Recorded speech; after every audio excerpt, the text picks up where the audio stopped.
व्यासपीठावर उपस्थित माझे वडील बंधू डॉक्टर शरदचंद्र महाराज, आपण सर्व आदरणीय मंडळी, माझ्यासमोर आपल्यामध्ये उपस्थित माझे अनेक गुरुवर्य मंडळी, संत सज्जन, माता भगिनी, संस्थेच्या वतीनं यावर्षीपासून या व्याख्यानमालेला आपण आरंभ करतो आहोत. संस्थेची एक स्वतंत्र वास्तू या कार्याकरता सिद्ध झालेली आहे आणि आज तिचा लोकार्पण सोहळा सकाळी संपन्न झालेला आहे. त्या निमित्तानं संस्थेच्या काही भावना आदरणीय दत्तगुरुजींनी आपल्या प्रास्ताविकामध्ये व्यक्त केलेल्या आहेत. याच्यामध्ये ज्या काही भिन्न भिन्न उपक्रमांचा विचार त्यांच्या मनामध्ये चालू आहे तो यथावकाश ते उपक्रम राबवले जातील, त्याचा लाभ आपला सर्व नागरिकांना मिळेल. पण त्याचा प्रारंभ कुठून तरी केला पाहिजे, म्हणून यावर्षी या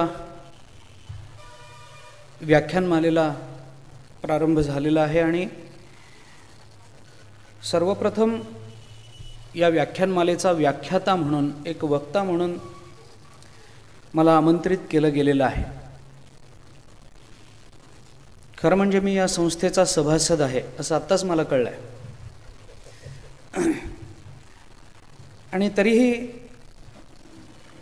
मीच या व्याख्यानमालेचा प्रारंभ करावा अशी भावना या सदस्यांच्या मनामध्ये यावी. याच्या मागची भूमिका, कार्यकारण भाव माझ्या तरी विचाराच्या पलीकडचा आहे. पण तरीही संगती लावताना मला असं जाणवून गेलं, असं वाटून गेलं की आपल्याकडचा पहिला डाव भूताचा असतो. त्यामुळे संस्थेच्या सदस्यांपैकी त्यातल्या त्यात जास्त भूत कोण आहे याचा विचार करून माझी निवड केली असावी. आणि मग पहिल्यांदा तीट लागली की मग नंतरच्या व्याख्यानमालेला दृष्ट लागत नाही, या भावनेपोटी तीट लावण्याचं काम मी या 2 दिवसामध्ये पुढच्या करणार आहे. मला दिलेला विषय तोही अलौकिक अशा स्वरूपाचा आहे. मागे आपल्या पूज्य दोंडा महाराज महाविद्यालयाच्या एका कार्यक्रमामध्ये छत्रपती शिवाजीराजांच्या जयंतीच्या निमित्तानं आयोजित केलेल्या त्या कार्यक्रमामध्ये छत्रपतींवरती काही बोलण्याचा योग आणि सद्भाग्य माझ्या पूर्व पुण्याने मला प्राप्त झालं होतं. यंदाही पुन्हा 2-3 दिवस मला त्या विषयावर बोलण्याचा आग्रह होता. खरं म्हणजे आम्ही या विषयाचे अभ्यासक नाही आहोत, पण अनेकांना असं वाटतं की ज्ञानेश्वरी गाथेचा अभ्यास करणाऱ्या मंडळींना कुठलाही विषय द्यावा आणि त्यांनी त्या विषयावर बोलावं. खरं म्हणजे असं होत नाही. अर्थात ही भूमिका मी थोडीशी वेगळ्या पातळीवरूनही आपल्या दृष्टोत्पत्तीला आणू इच्छितो. ती म्हणजे ज्ञानेश्वरी आणि गाथा किंवा सगळंच संत वाङ्मय याचा थोडासा बारकाईने विचार केला तर खरा अभ्यास करणारा जो आहे तो ज्ञानेश्वरी गाथा किंवा संत वाङ्मयाचं चांगल्या पद्धतीनं परिशीलन करून कुठल्याही विषयावर बोलू शकतो. त्याचं कारण असं आहे की या जगामध्ये असा विषय नाही की ज्याची चर्चा गाथ्यामध्ये झालेली नाही. या जगामध्ये असा विषय नाही की ज्याची चर्चा ज्ञानेश्वरीमध्ये झालेली नाही. संतांनी समाज जीवनाच्या सर्व अंगांना स्पर्श करत करत आपल्या अंतःकरणामध्ये परमार्थाचं बीज रोवलेलं आहे आणि त्यामुळे या सर्व संसाराचा त्याग करून परमार्थाचा स्वीकार करावा या विचाराला धक्का देऊन त्यांनी प्रपंच करत असतानाच परिपूर्णतेनं परमार्थ करणे शक्य आहे हा विचार महाराष्ट्रामध्ये रुजवला आणि त्या अंगाने या परमार्थाचा विचार आपल्यासमोर मांडला. पण खरं म्हणजे हे जरी खरं असलं, हे जरी योग्य असलं तरीसुद्धा आमची भूमिका ही थोडीशी सांप्रदायिक भूमिका ही नेहमीच पडते.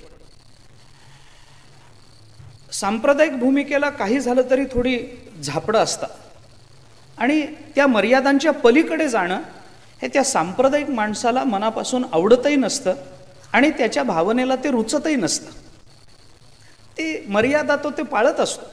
ज्ञानेश्वरी गाथा म्हणजे त्याच्यामधून परमार्थच सांगितला गेला पाहिजे, विवेक वैराग्याचंच दर्शन झालं पाहिजे, त्याच्यामधून आध्यात्मिकच काही संदर्भ प्रकट झाले पाहिजेत, त्याच्यामधून काहीतरी समाजाला चिंतनात्मक असं काहीतरी विवरण आपण केलं पाहिजे, दिलं पाहिजे. हीच भूमिका सांप्रदायिक मंडळींची राहिलेली. छत्रपती शिवाजी महाराजांचा विचार करावा तो आमचा प्रांत नाही असं आम्हाला नेहमीच वाटत आलं. पण या विषयाचं चिंतन करताना हा विचार माझ्या मनाला स्पर्शून गेला की छत्रपती शिवाजीराजांचं चिंतन जर आपण केलं नाही तर आपण फार मोठे कृतघ्न होऊ. एका कृतज्ञतेच्या भावनेपोटी मी या विषयाला स्पर्श करतोय. कारण भूषण कवीने म्हटल्याप्रमाणे जर शिवाजीराजे महाराष्ट्रामध्ये आज झाले नसते तर आज आपली परिस्थिती फार वेगळी असते. शिवाजीराजे जर महाराष्ट्रामध्ये झाले नसते तर आपण सगळेजण हिंदू म्हणून घ्यायच्या योग्यतेचे सुद्धा राहिलो नसतो, किंबहुना माणूस म्हणून घ्यायच्या सुद्धा योग्यतेचे राहिलो नसतो. असं कार्य छत्रपतींनी त्या काळामध्ये केलं आणि त्यांच्या त्या काळाच्या त्या कार्याच्या आधारावरच आज महाराष्ट्रामध्ये परमार्थ नावाची काही गोष्ट थोडी बहुत चालू आहे. जर शिवाजीराजे झाले नसते तर या महाराष्ट्रामध्ये ज्ञानेश्वर महाराजांनी रुजवलेला परमार्थ चालू राहिला नसता. तुकाराम महाराजांनी जीवाच्या शर्थीनं टिकवलेले हे परमार्थाचे नियम या महाराष्ट्रामध्ये नंतरच्या काळामध्ये कोणी टिकवू शकलं नसतं. आणि ही परंपरा, अध्यात्माची परंपरा ज्या दिशेनं ज्या पद्धतीनं ओघवती राहिलेली आहे, महाराष्ट्रामध्ये प्रवाहित राहिलेली आहे, याचं मुख्य कारण, याचा मुख्य आधार छत्रपती शिवाजीराजांचं राज्य आणि त्यांच्या कार्याची प्रेरणा, या दोन्ही गोष्टी त्याच्यामध्ये आहेत. आणि याच्याकरता म्हणून शिवाजीराजांच्या चरित्राला, शिवाजीराजांच्या कार्याच्या चिंतनाला थोडासा तरी स्पर्श आपल्या जीवनामध्ये झाला पाहिजे. हा केवळ आध्यात्मिक अशा लोकांनीच केला पाहिजे असं नव्हे. मी आपल्याला जाता जाता हेही सांगून जातो की छत्रपती शिवाजीराजांचं चिंतन करणं हे कुठल्या क्षेत्रामध्ये जाऊनच करायला पाहिजे असं नाही, तर महाराष्ट्रातला सामान्यातल्या सामान्य माणसांनीही रोज छत्रपतींचं थोडं तरी स्मरण केलं पाहिजे आणि त्या दृष्टीनं तो आदर्श आपल्या डोळ्यासमोर ठेवला पाहिजे. आणि म्हणून थोडंसं छत्रपती शिवाजीराजांच्या चरित्राविषयी, त्यांच्या कार्याविषयी बोलावं या हेतूने मी प्रवृत्त झालो. या निमित्तानं थोडासा याचा अभ्यास होईल असं वाटलं आणि म्हणून हा विषय मी स्वीकारला. हा विषय माझ्यापुढे यायचं आणखीन एक कारण होतं. ते कारण असं की व्याख्यानमालेला प्रारंभ करायचा आहे, काहीतरी चांगल्या विषयाने तो प्रारंभ व्हावा. खरं म्हणजे ज्यांचं स्मारक मंदिर आपण बांधलेलं आहे त्यांचं क्षेत्र आध्यात्मिक आहे, त्यामुळे व्याख्यानमालेचे विषय सर्वसाधारण आध्यात्मिक असावेत. स्मारक मंदिर एका आध्यात्मिक व्यक्तीचं जीवनदर्शन घडवणारं जर असेल तर या व्याख्यानमालेचे विषयसुद्धा आध्यात्मिक असावेत असं कुणालाही वाटणं स्वाभाविक आहे. पण हा विषय नेमण्याच्या मागचं एक आणखीन कारण मी सांगत होतो आपल्याला. यंदाच्या महाशिवरात्रीच्या उत्सवामध्ये सद्गुरू श्री एकनाथ महाराजांच्या पुण्यस्मरणाच्या निमित्तानं जो प्रतिवर्षाप्रमाणे सप्ताह आपल्या मठामध्ये संपन्न झाला, त्याच्यामध्ये मी ज्या दिवशी कीर्तन केलं त्या दिवशी सुदैवाने शिवजयंती होती. आणि माझे वडील बंधू हरिभक्तीपरायण राजेश महाराज यांनी मला हेतुतः हे सांगितलं की आज शिवजयंती आहे, शिवरात्र आहे, तर शिवाजी महाराजांच्या विषयी थोडं बहुत आपण बोललं पाहिजे कीर्तनामध्ये. आणि म्हणून मी थोडंसं शिवाजी महाराजांच्यावरती थोडंसं एक प्रस्तावना म्हणून, त्या दिवसाचं महत्त्व म्हणून थोडंसं बोललो. त्या बोलण्यामध्ये ज्या एका महत्त्वाच्या विषयाला स्पर्श केला गेला माझ्याकडून, तोच विषय या व्याख्यानाचा असावा आणि छत्रपती शिवाजीराजांच्याच विषयाने या व्याख्यानमालेचा प्रारंभ व्हावा अशी नंतर भावना निर्माण झाली आणि त्या भावनेपोटी हा विषय मला दिला गेला. माझा विचार आज, उद्या आणि परवा 3 दिवस मांडणार आहे. छत्रपती शिवाजी महाराज, धर्म आणि नीती असा मला दिलेला विषय आहे आणि त्या दृष्टीनं शिवाजीराजांचं चरित्र सांगावं हा माझा हेतू नाही. शिवाजीराजांच्या चरित्राविषयी जे मतभेद आज समाजामध्ये निर्माण झालेत आणि त्या एका कारणाने समाजामध्ये एकमेकांची मनं कलुषित झालेली आहेत, त्या कुठल्याही मुद्द्याला स्पर्श करावा अशी माझी इच्छा नाही. मला ते करायचंही नाही आणि ही व्याख्यान मला त्याच्यासाठी निर्माणही झालेली नाही. एक समन्वय साधला जावा. छत्रपती शिवाजीराजे हे आपल्या प्रत्येकाच्या समोरचा आदर्श आहे. खरं म्हणजे हल्ली या नावाला आदर्श हा शब्द जोडणं मलाही पटत नाही, पण तरीही मी हा विषय आदर्श या शब्दाला जोपर्यंत मला दुसरा प्रतिशब्द सापडत नाही तोपर्यंत मी हा शब्द वापरेन. आणि तो शब्द जरी मी वापरला तर याच्यातला आदर्श शब्द हा खऱ्या अर्थाने आदर्श याच अर्थाने. छत्रपती शिवाजीराजांचं जीवन हे अलौकिक जीवन आहे. सुदैवाने किंवा दुर्दैवाने जेव्हा एखाद्या व्यक्तीची अलौकिकता आपण अंतःकरणपूर्वक स्वीकारत असतो त्यावेळी कुठेतरी त्याच्या अलौकिकतेच्या स्वीकारापोटी आपण त्या व्यक्तीने केलेल्या कार्याचं कौतुक म्हणून न करता ते कार्य गृहीत धरत असतो. आणि परिणामी त्या व्यक्तीचं कार्य हे आपल्या विस्मरणामध्ये जातं आणि ती व्यक्ती आपल्या डोळ्यासमोर आपल्या जीवनाचं ध्येय न राहता ती व्यक्ती एक पूज्य व्यक्ती होऊन जाते आणि आपला त्याच्याशी संबंध आपोआप तुटून जातो. हे दुर्दैव आहे. मी आपल्याला थोडा खुलासा करतो या संदर्भातला. जेव्हा एखाद्या व्यक्तीची मी पुन्हा एकदा सांगतो, एखाद्या व्यक्तीची अलौकिकता ज्या वेळेला आपण स्वीकारतो तेव्हा त्या व्यक्तीकडून केल्या गेलेल्या अलौकिक कार्याचं विस्मरण आपल्याला पडायला लागतं आणि आपण सामान्य आहोत आणि ती व्यक्ती अलौकिक आहे असं म्हणून ती व्यक्ती आपलं ध्येय न राहता आपलं ध्येय बदललं जातं. केवळ त्या व्यक्तीची अलौकिकता आपण मनःपूर्वक स्वीकारतो म्हणून. अलौकिकता मनःपूर्वक स्वीकारणं हा दोष नाही, ही चांगली गोष्ट आहे. पण चांगल्या गोष्टीमध्ये काही दोष गृहीत असतात. मी याच्यासाठी उदाहरण म्हणून आपल्याला रामायणामध्ये नेतो. रामायणामध्ये प्रभू रामचंद्राच्या पत्नीला सीतामातेला रावणाने तिचं अपहरण केलं, लंकेमध्ये अशोकवनामध्ये नेऊन ठेवली. मग मारुतीरायांनी शोध लावला वगैरे, सीता शोध झाला, ते कार्य झालं. मग आता लंकेमध्ये गेलं पाहिजे, मग कसं जायचं? मग प्रभू रामचंद्र समुद्रावर थांबले, समुद्रापर्यंत आले आणि दक्षिण दिशेला येऊन समुद्रापर्यंत येऊन थांबले. मग रामेश्वराची स्थापना वगैरे वगैरे हा सगळा कथा संदर्भ रामायणामध्ये येतो. मला तोही आपल्यासमोर आत्ता मांडायचा नाही. मुद्दा हा मांडायचा आहे की प्रभू रामचंद्र 3 दिवस समुद्राच्या किनाऱ्यावर थांबून होते. त्यांना असं वाटलं की समुद्र आपल्याला रस्ता देईल, आपल्याला पलीकडे जाता येईल. कारण समुद्र काय? समुद्र या शब्दाचा अर्थ समुद्राची अधिदेवता अशा अर्थाने. हे काय आहे? आपण त्याला सांगितल्यानंतर समुद्र आपल्याला रस्ता देणार नाही असं होणार नाही. म्हणून वाट बघत थांबले की समुद्र येईल, वंदन करेल आणि प्रभू रामचंद्राला सांगेल की आपलं कार्य अलौकिक आहे, आपल्याला मी रस्ता देतो, आपण लंकेमध्ये जा, रावणाचा पराजय करा, त्याचा उद्धार करा आणि सीता मातोश्रीला परत अयोध्येमध्ये न्या आणि आपलं राज्य करा, असं समुद्र सांगेल असं प्रभू रामचंद्राला वाटलं. प्रभू रामचंद्र 3 दिवस समुद्राच्या काठावरती आपल्याला रस्ता मिळेल याची प्रतीक्षा करत राहिले. 2 दिवसानंतर लक्ष्मणाला चैन पडलं नाही. तो असं म्हणाला की तुम्ही असं का करताय? कशासाठी थांबून राहिला? आपल्या हातामध्ये काही फार दिवस आहेत आणि हे काम कधी झालं तरी चालेल असं नाही आहे. तुमच्या पत्नीचं अपहरण झालंय, जगन्मातेचं अपहरण झालंय, तिची सुटका करावी आणि तिचं अपहरण करणाऱ्याला शासन करावं या हेतूने आपण लंकेमध्ये चाललेलो आहोत. आणि तरी तुम्ही इतके शांत आहेत, त्याची प्रतीक्षा करता आहात. अरे प्रतीक्षा करून बऱ्याच वेळेला कामं होत नसतात, त्यांना त्यांच्या शब्दामध्ये सांगावं लागतं. लक्ष्मण जरा रागावून बोलले. त्यावेळेला प्रभू रामचंद्र जे बोलले ते मला आत्ता आपल्यासमोर मांडायचं. प्रभू रामचंद्र लक्ष्मणाला असं म्हणाले, लक्ष्मणा तू म्हणतोस ते बरोबर आहे. माणसाच्या ठिकाणी क्षमा नावाचा जो दैवी गुण प्राप्त होतो त्याच्या साधनाने, त्या दैवी गुणाच्या प्राप्तीमध्ये सुद्धा क्षमा नावाचा दैवी गुण असून सुद्धा त्याच्यामध्ये फार मोठा दोष आहे. म्हणजे काय दोष आहे? प्रभू रामचंद्र असं म्हणाले की क्षमा नावाच्या गुणामध्ये दोष असा आहे की मनुष्य क्षमाशील असला की लोक त्याला भित्रा समजतात. हा त्याच्यातला दोष आहे. चांगल्या गुणांमध्ये सुद्धा बऱ्याच वेळेला काही दोष लपलेले असतात. कारण त्या गुणांचं आधान, त्या गुणांची अभिव्यक्ती करत असताना समाजाकरता ते गुण ज्या पद्धतीनं वापरले गेले पाहिजेत त्या पद्धतीचा विचार सकल समाजाच्या उत्कर्षाकरता जर केला जात नसेल तर त्या गुणामध्ये सुद्धा दोष मानला जातो.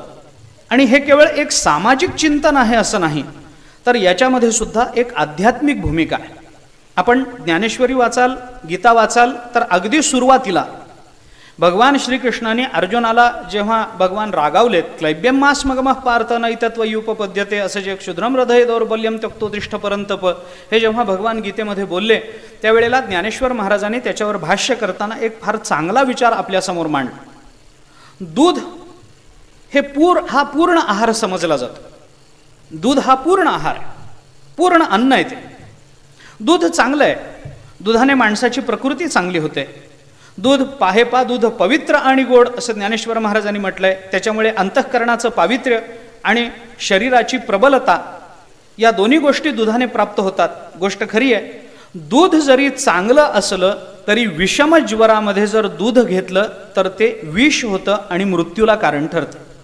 ज्ञानेश्वर महाराजांनी हा दृष्टांत देऊन अर्जुनाला सांगितलंय की अर्जुना, दया हा जरी चांगला गुण असला तरी रणांगणावर दया हा दोषच असतो, तो तिथं गुण म्हणून सिद्ध होत नाही. दया एरवी गुण आहे, पण रणांगणावर जर तुम्ही तो गुण जर गुण म्हणून दाखवत असाल तर तो गुण ठरणार नाही, तो दोष राहील, तो दोष होईल. चांगले गुण आहेत त्या व्यक्तीकडे मी माझ्या मुद्द्याकडे येतो. छत्रपती शिवाजी राजांचं जीवनचरित्र अलौकिक आहे. शिवाजी राजांकडे पाहत असताना अलौकिक भूमिकेतूनच पाहिलं पाहिजे. हे जरी सर्वतोपरी खरं असलं तरी सुद्धा अलौकिकतेचा विचार किती पातळीपर्यंत ताणायचा याचं तारतम्य आपल्या ठिकाणी राहिलं पाहिजे. माझी भूमिका मी आपल्यासमोर एवढ्याकरता ठेवतोय की शिवाजी राजे अलौकिक आहेत असं म्हटल्यानंतर त्यांच्याकडून घडणाऱ्या कोणत्याही मोठ्या कार्याची आपण दखल सुद्धा घेत नाही. कारण का, एकदा अलौकिकता स्वीकारली की त्यांच्याकडून हे अलौकिक कार्य घडणं गृहीतच असतं समाजात. माणूस मोठा आहे असं एकदा मान्य केलं की मग त्यांनी काही केलं तरी त्याचं कौतुक नसतं. का, तर तो मोठा आहे. मग त्यांनी काही केलं तरी ते होणारच आहे, कारण माणूसच मोठा आहे असं म्हणून ते गृहीत धरल्या जातं आणि ते कार्य बेदखल होऊन त्या कार्याचा आदर्श आपल्यासमोर उभा राहत नाही आणि ते आपल्या जीवनाचं ध्येय बनत नाही. हे दुर्दैव आहे. मी पुन्हा एकदा आपल्याला सांगतो, ज्ञानेश्वर महाराज अलौकिक आहेत. ज्ञानेश्वर महाराजांनी कार्यदृष्टीने, मी थोडंसं लौकिक बोलतो, ज्ञानेश्वर महाराजांनी भिंत चालवली. ज्ञानेश्वर महाराजांनी रेड्याच्या मुखातून वेद बोलवला. तुकाराम महाराजांनी लोहगावला कीर्तनामध्ये मेलेलं मूल जिवंत केलं. ज्ञानेश्वर महाराजांनी सच्चिदानंद बाबाला तिरडीवर बांधलेलं उठवलं. हे सगळ्या या चमत्कृती आपण ऐकतो. भिंत चालवली हे जेव्हा आपण ऐकतो त्यावेळेला आपल्याला त्याचं आश्चर्य वाटतं का? फार नाही. भिंत चालली याच्यामध्ये आपल्या मनात एवढंच असतं, अरे ज्ञानेश्वर महाराज आहेत, ते काही करू शकतील, ते काही करू शकतील हे इतकं गृहीत असतं की त्यांनी केलेलं कार्य आपोआप कमी किमतीचं होऊन जातं.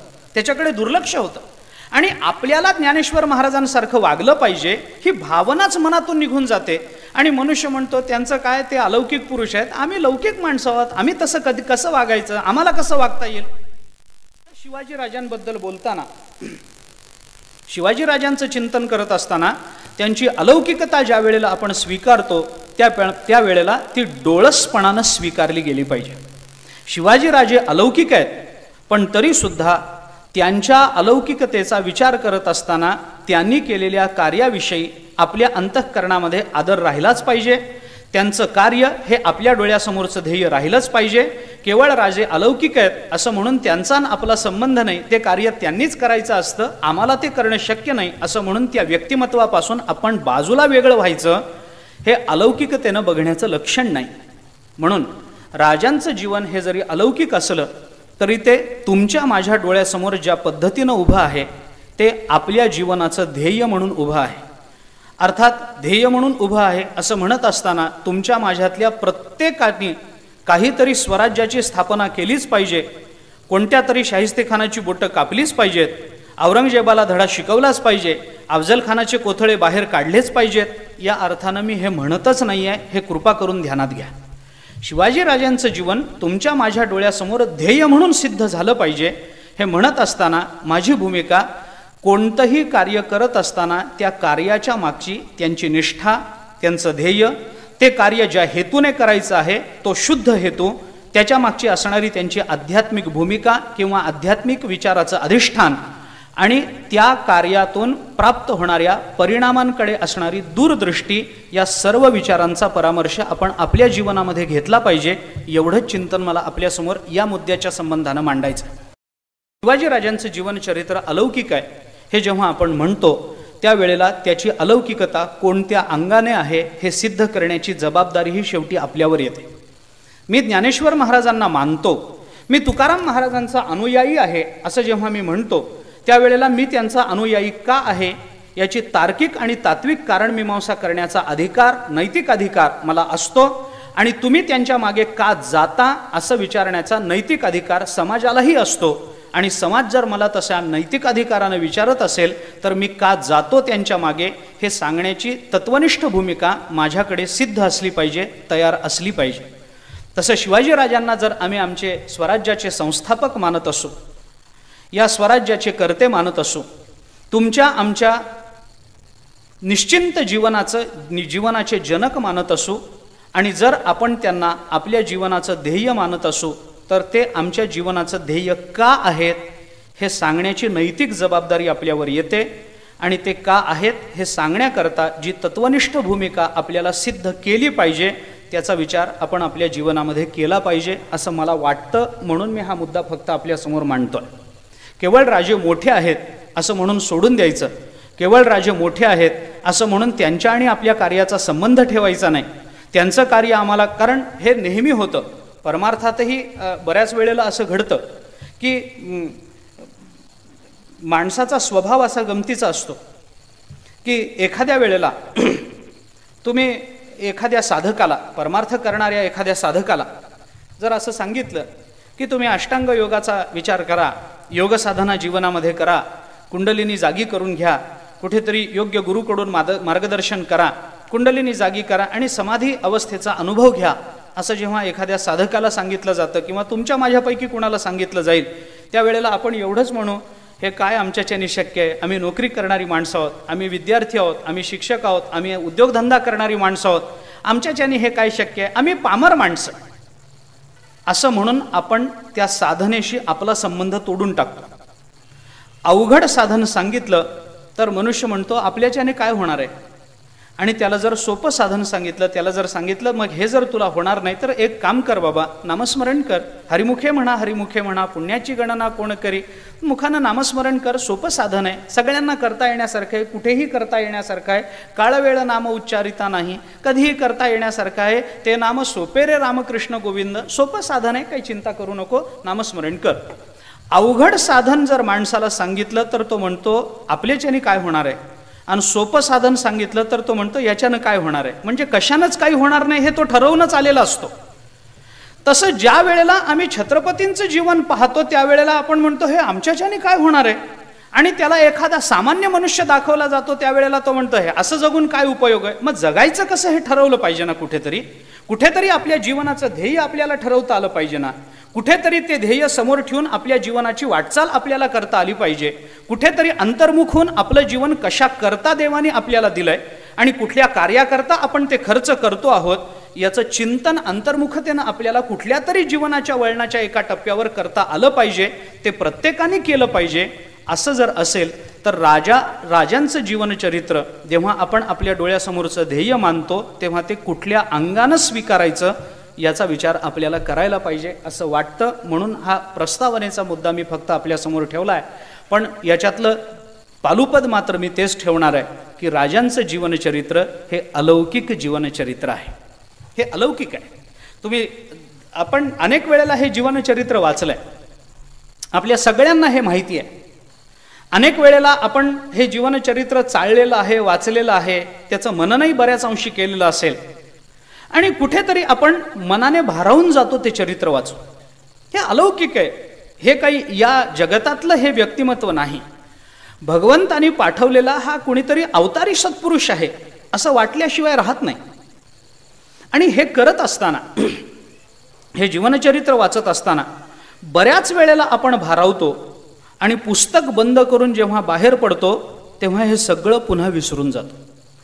जसं ज्ञानेश्वरीच्या पारायणाची सांगता झाली की ती ज्ञानेश्वरी पुन्हा एकदा कपाटात जाते. ती पुढच्या वर्षीच्या पारायणाला जशी बाहेर पडते तसे शिवाजीराजांचं जीवनचरित्र वाचताना एकदा ते पुस्तक मिटवून ठेवलं की राजांचा आपला काही संबंध राहत नाही. पुन्हा जेव्हा चरित्र उघडू त्याच वेळेला असं वाटायला लागतं की शिवाजीराजे फार अलौकिक राजे होऊन गेले. असं म्हणून चालत नाही. त्यांची अलौकिकता ही कुठेतरी जर आपल्या मनाला पटलेली असेल तर ती कुठेतरी आपल्यासारख्या सामान्य व्यक्तीच्या कार्यातूनही प्रकट झालेली आपल्याला दाखवता आली पाहिजे. ज्ञानेश्वर महाराजांनी असं म्हटलंय, आवडेते वृत्ती किरीटी आधी मनवनीची उठी मग ते वाचा दिठी करासीये. जेव्हा एखादी गोष्ट आपल्याला आवडते, एखादी कृती आपल्याला भावते, त्यावेळेला ती कृती आपल्या मनाला पहिल्यांदा भावते आणि मग आपल्या क्रियेतून अभिव्यक्त होत असते. मनाला भावल्याशिवाय क्रियेतून ती अभिव्यक्त होणार नाही. मग छत्रपतींचं जीवनचरित्र जर आपल्या मनाला भावलेलं असेल तर ते कुठेतरी आपल्या क्रियेतून त्याचा अंश तरी कुठेतरी आपल्याला दिसला पाहिजे. म्हणून मी सुरुवातीला हे स्पष्ट केलंय की छत्रपतींचं जीवनचरित्र आपल्याला भावतं याचा अर्थ आपल्या प्रत्येकाने अफजलखान मारलेच पाहिजेत असं बंधन नाही. तेवढे अफजलखान आज शिल्लक आहेत का नाही हेही मला माहिती नाही. म्हणजे तेवढे नाहीत याचा अर्थ त्याच्यापेक्षा जास्त आहेत असंही मला म्हणायचं असावं. तेवढे शाहिस्ते खान कदाचित आज मिळणार नाही. याचा अर्थ ते करून आपण तसंच वागलं पाहिजे आणि तशीच कृती केली पाहिजे असं मी म्हणत नाही. ती कृती करतानाच्या मागचा शुद्ध भाव काय आहे, त्याचं वैचारिक अधिष्ठान काय आहे, ते अधिष्ठान आपल्याला आपल्या कृतीच्या मागे ठेवता आलं पाहिजे एवढं मला आपल्या समोर मांडायचं. हे लक्षात घ्या. कारण जशीच्या तशी कृती करणं याला काही अर्थ नसतो. ते असं एक सुभाषित आहे की केवळ मागून चालत आलंय म्हणून पुढे करणं याला अर्थ नसतो. गतानुगतिके लोकेन लोक पारमार्थिका वालुकालिंग मात्रेण गतम्ये ताम्रभाजनम असं एक सुभाषित आहे. म्हणजे केवळ मागून चालत आलंय म्हणून पुढे करत राहणं याला काही परमार्थ म्हणत नाही. तुम्ही असं का करता असा प्रश्न जर एखाद्या पारमार्थिक माणसाला विचारला तर तो जर असं म्हणायला लागला की माहीत नाही आमचे वडील असं वागत होते म्हणून आम्ही असं वागतो, तर तो परमार्थ हा परमार्थ ठरत नाही. तुम्ही असं का वागता, का बाबा पंढरपूरला येता, माहिती नाही आमचे वडील येत होते आम्ही येतो, आमचे वडील या घरात उतरत होते आम्ही उतरतो, आमचे वडील चंद्रभागेला स्नानाला जात होते आम्ही जातो, आमचे वडील वारी झाली की घरी येत होते आम्ही घरी येतो. याला परमार्थ म्हणत नाही. हां, चंद्रभागेच्या स्नानाचं पुण्य, तीर्थक्षेत्राचा वास, याचं जे काही पुण्य मिळायचं असेल ते मिळेल, काय मिळेल, कसं मिळेल हा प्रश्न गौण आहे, नंतरचा आहे.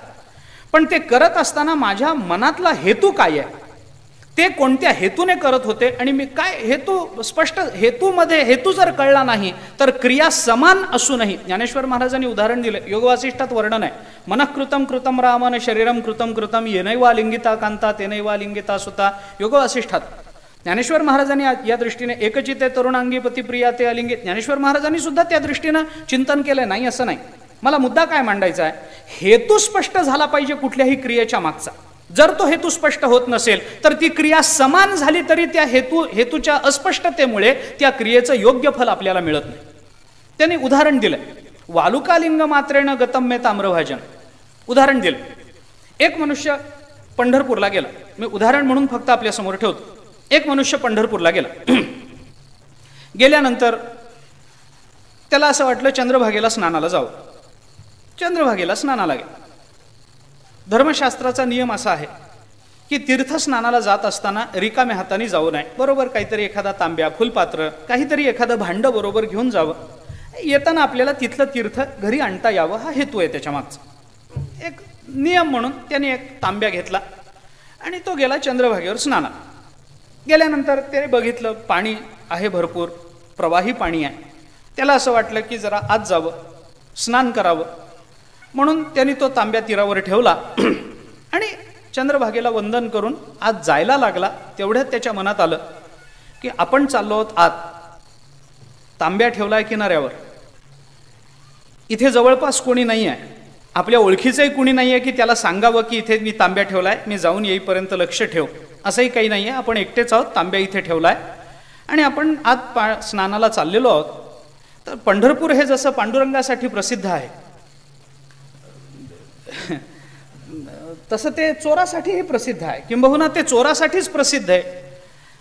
कारण ज्या पांडुरंगासाठी प्रसिद्ध आहे असं आपण म्हणतो तोही चोरच आहे असं संतांनी वर्णन केलंय. धरीला पंढरीचा चोर म्हटलंय त्याला. त्यामुळे चोरासाठी हे तीर्थक्षेत्र प्रसिद्ध आहे. आपण जर गेलो तर तो तांब्या पुन्हा आपल्या हाताला लागायचा नाही असं म्हणून त्यांनी एक युक्ती केली. तिथे वाळूमध्ये एक खड्डा केला, तिथे तो तांब्या पुरला. कुणाच्या दृष्टीला तो पडू नये या हेतूने तिथं तो पुरला. आणि त्याला असं वाटलं की आपला तांब्या नक्की कुठे पुरलेला आहे हे आपल्याला कळावं, याच्याकरता काहीतरी खूण केली पाहिजे. म्हणून त्या तांब्याच्या वरती त्यांनी एक शिवलिंग निर्माण केलं वाळूचं, की कळावं बाबा की याच्या खाली आपला तांब्या आहे, कळावं म्हणून एक पिंड निर्माण केली, शिवलिंग निर्माण केलं. आणि तो स्नानाला गेला. तो गेल्यानंतर तिथे 100-200 लोकांची दिंडी आली. कुठून तरी आलेली मंडळी असतील, कोण माहिती नाही, भाविक कुठून आलेले काय नाही. पंढरपूरला गर्दी असते. आले 100-200 लोक तिथे आले. आल्यानंतर त्यातल्या काही लोकांनी तिथे असं पाहिलं की इथं वाळूमध्ये काही पिंड निर्माण केलेली आहे, लिंग महादेवाचं निर्माण केलेलं आहे. आणि त्यांना असं वाटलं की बहुतेक ही पंढरपूरच्या स्नानाची परंपरा असेल की इथे आधी लिंग निर्माण करावं आणि मग स्नानाला जावं. म्हणून त्या 200 लोकांनी त्या पिंडीच्या भोवती स्वतःच्या एक पिंडी निर्माण केल्या आणि सगळे स्नानाला निघून गेले. हा येऊन बघतो तर 200 पिंडी. आता नक्की तांब्या कोणत्या पिंडी खाली आहे माहित नाही. बरं, कुठलीही पिंड उकरून बघावी तर ज्याने श्रद्धेने बनवलेली आहे तो म्हणणार आम्ही एवढ्या श्रद्धेने निर्माण केली आणि तुम्ही मोडून टाकता म्हणजे काय. म्हणजे मागून बघ परिणाम काय झाला, काही परिणाम काही नाही, त्याचा तांब्या गेला एवढाच त्याचा परिणाम, दुसरा काही नाही. गतानुगती वालुकालिंग मात्रेनं गतम्य ताम्रभाजनम. तांब्याचं भांड गेलं, काही हाताला काही लागलं नाही. मला बाकीचं बोलायचं नाही, मला मुद्दा एवढा मांडायचा आहे की मागच्या 200 लोकांनी जिथे शिवलिंग तिथे वाळूचं निर्माण केलं ती क्रिया योग्य आहे का अयोग्य आहे. ती क्रिया अयोग्य आहे असं मी म्हणत नाही, पण त्या क्रियेच्या मागचा हेतू काय आहे हे लक्षात आलं पाहिजे. ज्या पहिल्या माणसाने तिथे शिवलिंग स्थापन केलं त्याचा हेतू तांब्यावरची खूण एवढाच आहे. मागून येणाऱ्या लोकांना तो हेतू न कळल्यामुळे ज्या क्रिया घडल्या त्या क्रियेमुळे इतरांना त्याचा दोष, त्याचा त्रास होऊ शकतो. हा हेतू ध्यानात ठेवून आपण छत्रपती शिवाजीराजांनी ज्या हेतूने क्रिया केल्या आहेत त्या हेतूकडे आपलं लक्ष साधलं पाहिजे. केवळ त्यांनी केलेल्या क्रियेतली अलौकिकता पाहून त्यांचा आपला संबंध तोडून टाकणं उचित नाही. याकरता म्हणून मी आपल्याला हे उदाहरण दिलं की क्रिया करत असताना त्या क्रियेच्या मागचा शुद्ध हेतू, कदाचित ती क्रिया ही कालसापेक्ष असू शकते आणि काल जर बदललेला असेल तर ती क्रिया, उदाहरणार्थ मी पुन्हा संत वाङ्मयाकडे येतो. ज्ञानेश्वर महाराजांनी भिंत चालवली, याला काही हेतू आहे. मी हे अनेक वेळेला बोललोय, आजही मी बोलतो. रेड्याच्या मुखातून ज्ञानेश्वर महाराजांनी वेद वदवला, ही क्रिया अलौकिक आहे, याच्यात वाद नाही. पण त्याचा हेतू काय, हेतू काय, काही नाही. भिंत चालवली याचा हेतू चांगदेवांचा अभिमान जावा असा आहे. चालविली जडभिंती हरली चांग याची भ्रांती असं एकनाथ महाराजांनी म्हटलंय. रेड्यामुखी वेद बोलविला गर्वध्विजांचा हरविला, हा हेतू आहे त्याच्या मागचा. चांगदेवांचा अभिमान जावा हा ह्या हेतूच ठेवून ज्ञानेश्वर महाराजांनी भिंत चालवली. मला सामान्य प्रश्न आपल्या समोर ठेवायचा आहे, तो म्हणजे ज्ञानेश्वर महाराजांना पुन्हा भिंत चालवता आली नसती का? एकदाच चालवता आली नाही, पुन्हा चालवता आली असती. ज्ञानेश्वर महाराज नामदेवरायांना बरोबर घेऊन पंजाब पर्यंत, घुमानपर्यंत जाऊन आले तीर्थयात्रेला. एवढं चालत जायचं कारण नाही ना. भिंतीवर नामदेवरायांना डबल सीट घ्यायचं आणि भिंतीला म्हणायचं चल बाई घुमानपर्यंत, पंजाबपर्यंत. जर ती भिंत इथून तिथपर्यंत चालू शकते तर त्यांच्या आज्ञेने पंजाबपर्यंत गेली असती, नवल नव्हतं. पण त्यांनी चालवलं नाही, याचं कारण आपण लक्षात घ्या. याची मीमांसा करताना, याची तार्किक भूमिका सिद्ध करत असताना, तात्विक भूमिका सिद्ध करत असताना हा विचार आपण त्याच्या मागचा केला पाहिजे की एका विशिष्ट हेतूने ज्या वेळेला एखादी क्रिया केली जाते त्यावेळेला तो हेतू सिद्ध झाला की त्या क्रियेचं महत्त्व त्या कालापुरतं संपत असतं. म्हणून भले ते ज्ञानेश्वर महाराजांनी चमत्कार केलेले असले तरी सुद्धा एका काळाच्या मर्यादेतच त्याला अर्थ आहे. आज आम्ही त्याची नुसती चर्चा करून आपल्या पदरात काही पडणार नाही, हे लक्षात घेतलं पाहिजे. तेवढ्यापुरतं चांगदेवांचा अभिमान जावा एवढ्यापुरती तो चमत्कार भले ज्ञानेश्वर महाराजांनी केलाय पण तो कालसापेक्ष आहे. पण वयाच्या 16व्या वर्षी गीतेवर विद्वानांनाही न कळणारी 9000 ओव्यांची टीका लिहिण्याचा जो चमत्कार ज्ञानेश्वर महाराजांनी केला तो कालसापेक्ष नाहीये, तो कालनिरपेक्ष आहे. तुम्ही कोणत्याही काळामध्ये त्या ज्ञानेश्वरीचा विचार करा, ती ज्ञानेश्वरी आपल्या जीवनाचा उदात्त हेतू आपल्याला साध्य करून दिल्याशिवाय राहणार नाही. म्हणजे ज्ञानेश्वर महाराजांचं मोठेपण ज्या क्रियेतून आपण मानतो त्याच्यापेक्षा त्यांच्या हेतूतून आपण स्वीकारलं पाहिजे. हे जसं आध्यात्मिक चिंतन आपल्याला करता येतं, तसंच छत्रपती शिवाजीराजांचं जीवनचरित्र सुद्धा केवळ त्यांनी अफजल खानाला मारलं, त्यांनी शाहिस्तेखानाची बोटं छाटली, आग्र्याहून त्यांनी सुटका करून घेतली, त्यांनी अमुक केलं, त्यांनी तमुक केलं, त्यांनी तह झाल्यानंतर सुद्धा आपलं स्वराज्य पुन्हा त्या जोमानं सिद्ध केलं, या सगळ्या कृतीतून सिद्ध करण्यापेक्षा या कृतीच्या मागचे हेतू जे आहेत त्या हेतूवरून त्यांची अलौकिकता जेव्हा आपण स्वीकारू त्यावेळेला ती अलौकिकता आपल्या जीवनाच्या समोरचं ध्येय बनल्याशिवाय राहत नसते. कृतीकडे बघून अलौकिकता स्वीकारणारा गुणांना ध्येय मानत नाही आणि गुणांकडे बघून अलौकिकता स्वीकारणारा ते गुण प्राप्त करून घेतल्याशिवाय राहत नाही. हा जगाचा नियम आहे. आणि या दृष्टीनं छत्रपती शिवाजीराजांचं जीवन बघत असताना या भूमिकेतून त्यांच्या मागच्या हेतूतून आपण पाहिलं पाहिजे. केवळ कृतीतून पाहता फार उपयुक्त नाही. फार नाही हे म्हणतो याचं कारण आहे पुन्हा